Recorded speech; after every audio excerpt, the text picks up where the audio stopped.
Okay, so picture this. You've got this couple, right? Jim and Sue McIntyre. Mm-hmm. They're in their, like, early 50s, Mm-hmm. and they're ready to retire. Early 50s. Wow. Early retirement. Yeah. But here's the thing, Jim. Yeah. Well, he never made much more than, say, $40,000 a year. Okay, that's not a huge income for early retirement dreams. Exactly. Yeah. And budgeting. Not really his thing. He just, didn't believe in it. Right. So you hear that and you think, how? Especially if he called himself, what was it, ultra-conservative? Yeah, ultra-conservative. So the financial advisor was understandably a bit skeptical. I bet. It doesn't quite add up on the surface, does it? Not at all. But here's the kicker. Jim, this sort of, average Joe, and Sue, she's a beautician. Mm. They somehow became what they call automatic millionaires. Automatic millionaires. Okay, I'm intrigued. And they were genuinely excited, like really youthful and thrilled about retiring so early. Not what you'd maybe expect. Right. Not tired and worn out, but energized. Totally. So the big question, the mystery we're diving into, is how on earth did they pull this off? That's exactly what we want to unpack. We've got the source material outlining their journey, their system. So our mission today. Yeah, our mission is to dig into their method, figure out the core principles, and, pull out the actionable stuff for you, the learner. Okay, let's get into it. Jim's explanation. What did he actually say was their secret sauce? Well, Jim was pretty straightforward. He said they basically just decided to be rich. Just decided. Sounds easy. Well, not just that. It wasn't just wishing. They then built what he called a literally foolproof automatic system to achieve wealth. Okay, foolproof and automatic. That sounds key. It really was. He stressed that the system was designed to, protect themselves from themselves. No special willpower needed. Ah, so it bypasses the need for constant discipline. That's interesting. Not about strict budgeting, then. Not in the traditional sense, no. It was more about setting up the right habits, the right mechanisms automatically. Gotcha. So what did this system actually look like? What were the pieces? Okay, so several things. First, Jim had payroll deductions set up for his retirement account. Money went straight there. Before he even touched it. Smart. Exactly. Then, as soon as automatic transfers became a thing at banks, they jumped on it for their mortgage. Just the regular payment? Nope.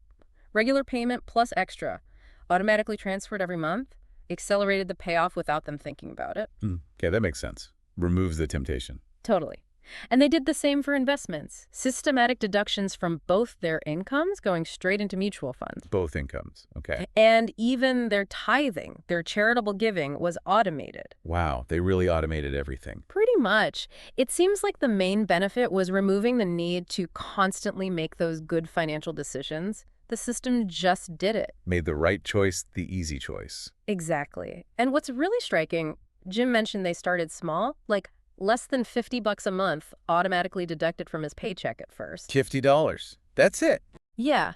It wasn't about having huge sums right away. It was the consistency, that automation over the long haul. That's really powerful.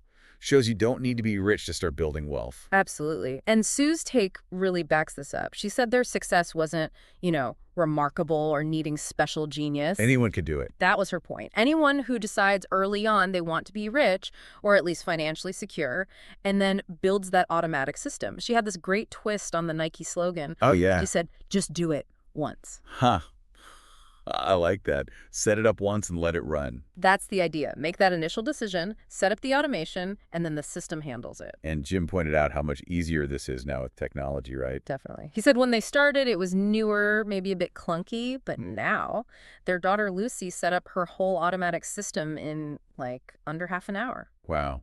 So the barrier to entry is really low now. Super low. Anyone with a bank account can basically do this. Okay, so automation is key. This connects nicely to another concept we hear a lot about, the latte factor. Yes, the latte factor. Good transition. Maybe you can explain that. Give us the classic example. Sure. So imagine someone, let's call her Kim, at a seminar. She casually mentions she spends maybe $10 or more each morning.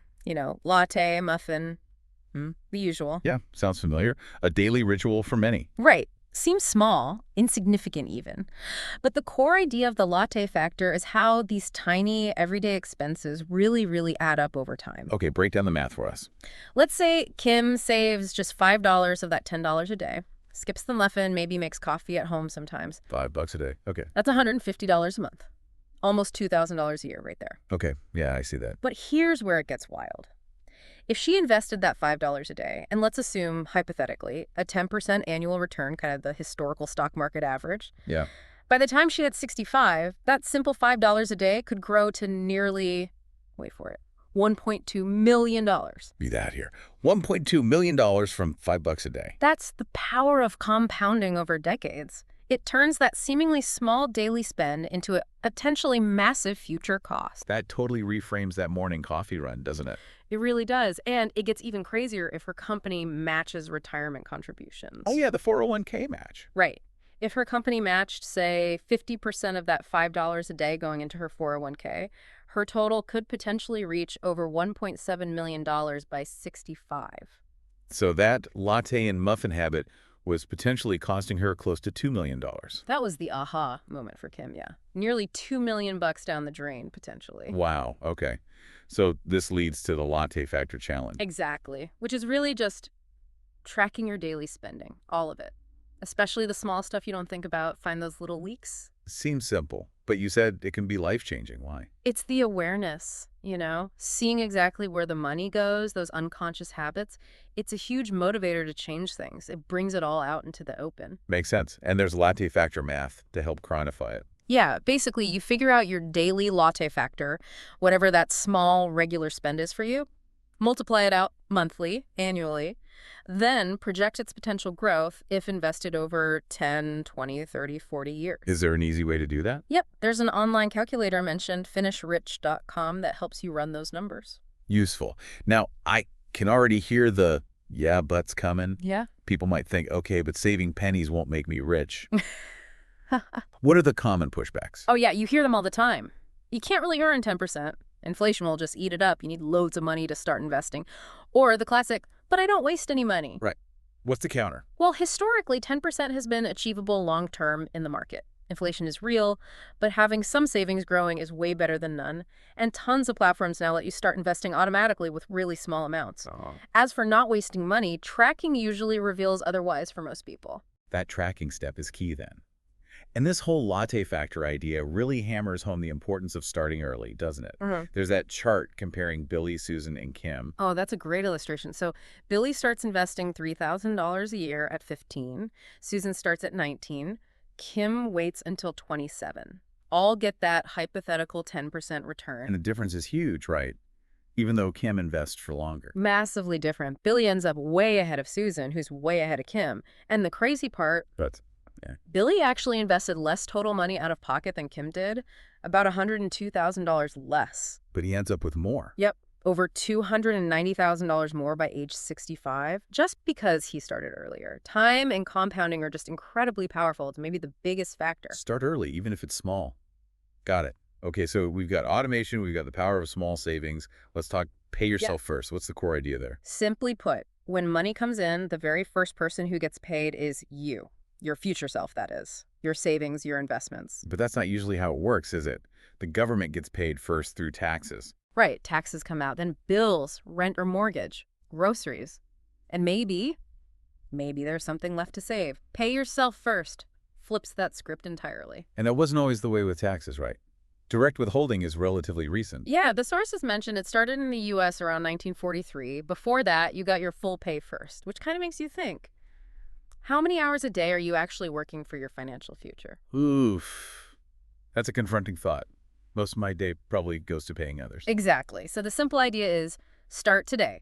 Work at least 1 hour a day for yourself, financially speaking. How does that translate practically? Aim to put a minimum of 10% of your gross income into a pre-tax retirement account or some other savings vehicle right off the top. Pay yourself first. Make it the first bill you pay. Precisely. There's even this concept of the Automatic Millionaire promise. Writing down a commitment to pay yourself first X% by Y date makes it concrete. Okay, but how much is enough? That's the big question. The sources give some guidelines based on percentages. Yeah, they offer a kind of framework. It's not exact science, but gives you an idea. Like 5–10% of gross consistently might put you on a middle-class path. Okay. Bump it to 10–15%, maybe you're looking at upper middle class. 15–20% is suggested for aiming towards rich. And for early retirement. That's where they suggest 20% or more. And obviously, saving little to nothing corresponds to, well, poor or dead broke. Really shows the direct link between that savings rate and your potential outcome. It does. And the crucial point is, nothing else really works for building wealth until you nail this. You have to decide to pay yourself first. It's foundational. All right, so pay yourself first is the principle. Now, back to the how. Making it automatic, like the McIntyres. Yes, automation is everything here. You don't want to rely on remembering or feeling motivated each payday. So where do you start? Opening an IRA seems like a common first step. The sources list some online brokers. They do. Places like TD Waterhouse are mentioned, good website, no minimum deposit for retirement accounts, low minimums like $100 a month for automatic investing. They help set up the payroll deduction or bank transfers too. Nice. Others? ING Direct, known for simplicity, no minimum if you set up an automatic plan. ShareBuilder, also no minimum to open. You set a monthly dollar amount for automatic buys. What makes these features so good for automating? The low or no minimums are huge, right? It takes away that intimidation factor. And setting that fixed automatic monthly investment, that is paying yourself first automatically. Makes sense. Any others mentioned? Yeah, Transamerica Gold Tender for Roth IRAs, no minimum if you commit to $50 a month. Ameritrade, $500 initial, but then super low auto contributions possible. Vanguard, known for low costs, needs $1,000 to start, but then $50 a month auto invest, plus good tools. So lots of options depending on your starting point, all focused on easy automation. Exactly. And if you prefer face-to-face? What about traditional brokers or banks? Yep, places like AG Edwards, Morgan Stanley, Amex, Smith Barney, they can all help you set this up in person too. The point is, the tools are widely available everywhere now. It really feels like there are no excuses not to automate this stuff anymore. Yeah. And it's not just for retirement accounts, is it? Online bill pay. Oh, online bill pay is huge. Game changer. You can automate paying your regular bills, obviously, but crucially, you can also use it to automate sending money to your savings and investment accounts. Ah, so set up your IRA contribution like it's just another bill. Exactly. Set the schedule once, weekly, monthly, whatever, and it just happens. No more thinking, no more forgetting. Many banks and brokers offer this for free now, too. That sounds like it would free up so much mental energy. It really does. And just for context on IRAs, back when the source material was written, the limit was around $3,500 a year. Which works out to? Roughly $250 a month, less than $12 a working day. It connects back to that idea of 1 hour a day for yourself. It's often more achievable than people think. Okay, so long-term savings automated. Check. But life happens, right? Emergencies pop up. We need a safety net. The emergency fund. Absolutely critical. The sources mention high bankruptcy rates, often linked to not having this buffer. The goal is simple. Build an emergency basket of cash, automatically, of course. Love the Grandma Bach quote. When the going gets tough, the tough have cash. So true. Cash gives you options, resilience. Think of it like a seatbelt for your finances. You hope you don't crash, but you need it just in case. So what are the rules for this emergency cash? 3 main ones. First, figure out how much you need. Aim for 3 to 6 months of essential living expenses. Okay, 3 to 6 months. Second, don't touch it. Unless it's a real emergency threat to survival, not just, oh, I want a new TV. Discipline required there. Definitely. And third, put it in the right place. Not a checkout account or a basic savings account earning practically nothing and maybe getting hit with fees. Right, so where should it go? Generally, a money market account is recommended. It usually pays better interest than regular savings, but it's still safe and easily accessible. How does it work again? You're basically buying shares in a fund that invests in super safe short-term stuff like government bonds or high-rated corporate debt. Liquid and low risk. Didn't those used to require big minimum deposits? They often did, yeah. But that's changed a lot. While some might still want $1,000 or $2,500, many now have much lower minimums, sometimes even zero, much more accessible now. That's good news. So first step for someone wanting to set this up. Call your current bank. Ask what interest you're getting on savings. Ask if they have money market accounts, what the rates are, minimums, fees.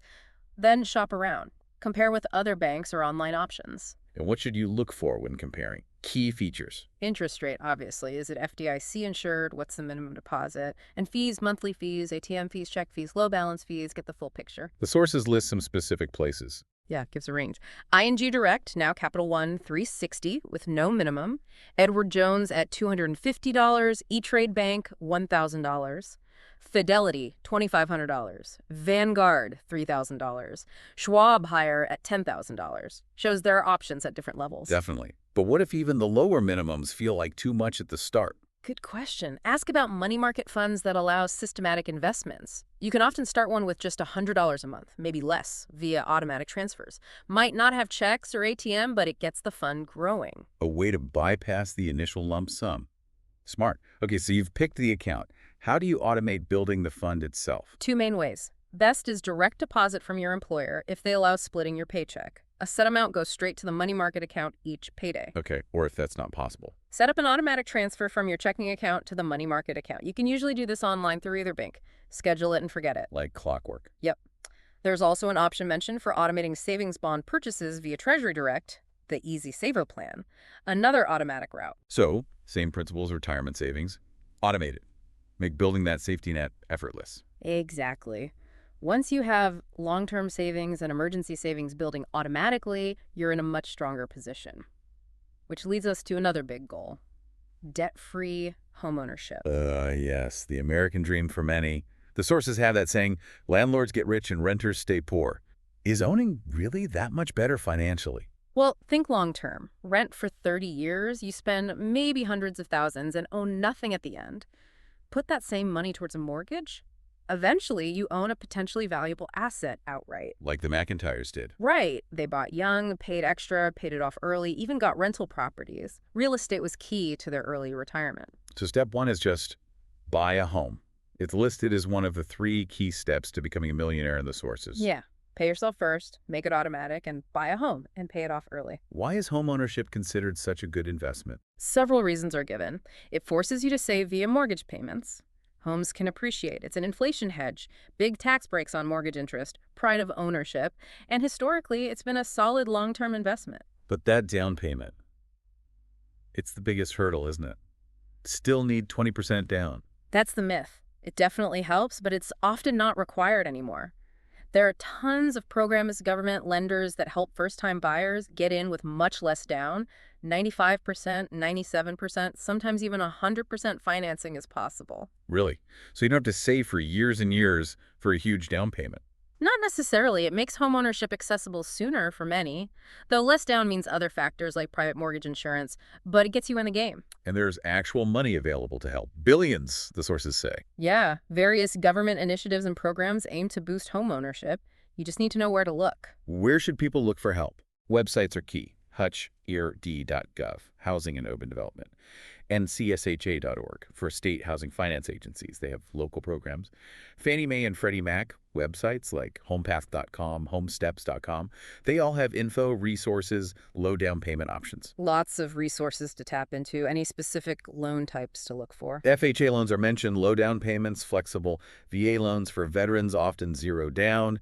State bond loans, check with local banks or that NCSHA site for state-specific deals. Okay, so getting the mortgage is step one. But paying it off efficiently is crucial. That standard 30-year mortgage can be costly in the long run. Hugely costly because of the interest. Lower monthly payments feel good, but you pay a ton over 30 years. On a $250 loan at 8%, you could pay over $410,000 just in interest. Wow, and most of the early payments are just interest. Overwhelmingly, like maybe 90% interest in the first 10 years. You build equity really slowly at the start. So how do you fight that? The sources talk about bi-weekly payments. Yes, paying half your monthly payment every 2 weeks. Sounds simple, but because there are 26 two-week periods a year, you end up making 13 full monthly payments instead of 12. One extra payment per year snuck in. Exactly. And the impact is massive. On that same $250K, 8% loan, going bi-weekly could save over $119,000 in interest and cut years off the loan term. Calculators like on bankrate.com can show you your specific savings. How do you set that up? Just start sending checks every 2 weeks? Usually not. You need to call your lender and ask if they offer a formal biweekly payment plan. Many do. They automate the half payments from your account. So it's automated. What are the other benefits? Well, forced savings again, easier cash flow maybe, aligning with paychecks. And yeah, automation prevents missed payments. But why can't you just do it yourself manually? Send half payments. Bank systems usually aren't set up for that. They expect the full monthly amount. There might be a small fee for the bank's biweekly plan sometime. Is it worth the fee? Almost always, yeah. The interest savings usually dwarf any small setup fee, but there are also no-fee ways to get a similar result. Okay, tell me about the free options. First one, just add extra to your regular monthly payment. Maybe add 10% extra each month. Pay $2,017 instead of $1,834 on that example loan. Automate that higher payment. Could still shave off years and save maybe $129,000 in interest. Nice. What's the second free way? Make one extra full mortgage payment per year. Just pick a month maybe when you get a tax refund and send in a double payment. Crucially, make sure that extra amount goes directly to the principal. Ah, that's key. How do you ensure it goes to principal? Good question. You need to ask your bank two things. One, any penalties for extra payments? Usually no, but check. Two, how do I designate extra money to go only to principal? Sometimes you need to write it on the check memo or include a specific instruction. Otherwise, they might just hold it for the next month's payment. Super important detail. Get that extra payment working for you immediately. Okay, let's switch gears to other debt, specifically credit card debt. Big problem today. Huge. The sources contrast the past, post-Depression era focus on saving with today's high credit card balances. It's a major shift. That phrase, big hat, no cattle, looking rich but being deep in debt, and the average debt number is pretty scary. Yeah, $8,400 average family credit card debt cited. But the real shocker is paying only the minimum. How bad is it? On that $8,400 at 18% interest. Paying only the minimum could take over 30 years to pay off. And you'd pay over $20,000 to $600 total, mostly interest. 30 years for $8,400. That's insane. Shows how damaging minimum payments are. Totally. There's another example. Using a store card for a small discount, then only paying minimums, can take like 13 years to pay off that one shopping trip. Yikes. So the advice is just say no to those store card offers for a tiny discount. Pretty much. It's rarely worth the potential long-term debt trap. First step is figuring out exactly how much you owe across all cards and what your average interest rate is. Get the full picture. And then, beware of quick fixes. Absolutely. Avoid solutions that sound too good to be true. Reputable nonprofit credit counseling like Consumer Credit Counseling Services, CCCS, can be helpful if you're really struggling. They can help negotiate. But you can also try negotiating yourself first. Definitely. Call your credit card companies, find out your exact current interest rate, the effective rate. Then, politely but firmly ask for a lower rate. Mention you're exploring options, maybe transferring the balance. Does that actually work? Sometimes. Doesn't hurt to ask. Also, research current low-rate offers online, bankrate.com, lowermybills.com mentions, so you know what's out there. Maybe consolidate balances onto one lower-rate card. But be careful with those 0% introductory offers. Very careful. Know what the rate jumps to afterwards. Aim for a sustainably low rate if you consolidate. Okay, and if you have multiple cards, there's that DOLP system for deciding which to pay off first. Right, DOLP, debt on last payment. It's a way to prioritize. List all your card balances. For each card, divide the balance by the minimum payment. That gives you the DOLP number. Lower DOLP number is worse. Lower DOLP number means that minimum payment is tackling the smallest percentage of the balance it'll take forever to pay off just making minimums. So you rank them, lowest DOLP number first. And attack that lowest DLP card. Yep. Throw at least half your pay yourself first money, the savings part, at the lowest DLP card, while just paying minimums on the others. Once it's paid off, close it and attack the next lowest DLP card with all that freed up money plus the original extra payment. Snowball it. Make it automatic. Of course. Set up automatic payments for that extra amount going to the prioritized card. Consistency is crucial for debt elimination too. So the action plan: stop adding debt, negotiate rates, consolidate or DOLP, dedicate savings to payoff, automate payments. That's the path to becoming automatically debt-free from credit cards. Which brings us to a different kind of having it all, through automatic tithing.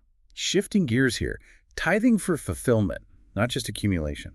Yeah, the idea is that giving back a portion of what you receive, time, money, ideas, can bring a sense of satisfaction that just having stuff often doesn't. It's about the joy of giving proactively. Even though it has religious roots, the focus here is broader. Exactly. While 10% is traditional, the sources suggest starting with any percentage that feels right.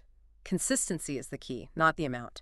Make it a regular habit. And make a commitment. Yeah, writing down your commitment to tithe X% can help solidify the intention. And, surprise, surprise, make it automatic. You guessed it. Arrange automatic transfers from checking to your chosen charity. Most charities facilitate this now or use online bill pay. Set it and forget it. How do you choose where to give?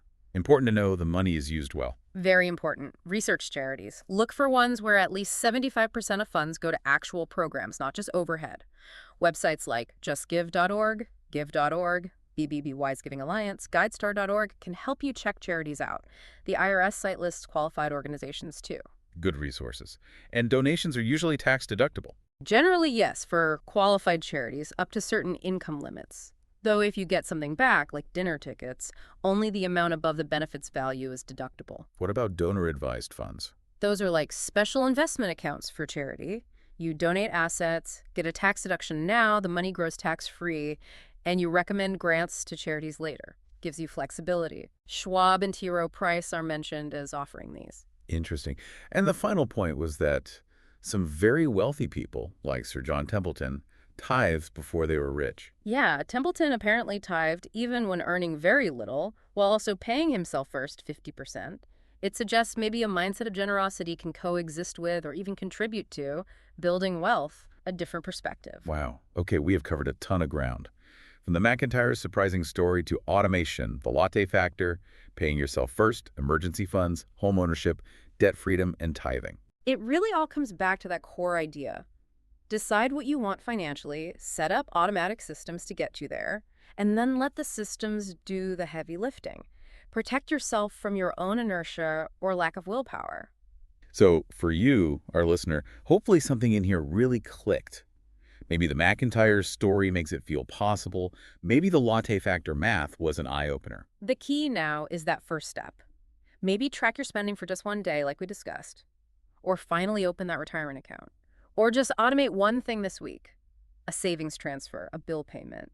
Start somewhere. Yeah, just imagine the impact 5 years from now. Having that emergency fund, less debt, equity building, retirement savings growing automatically, maybe even giving back automatically too. It changes things. It really can. Remember, it's a journey.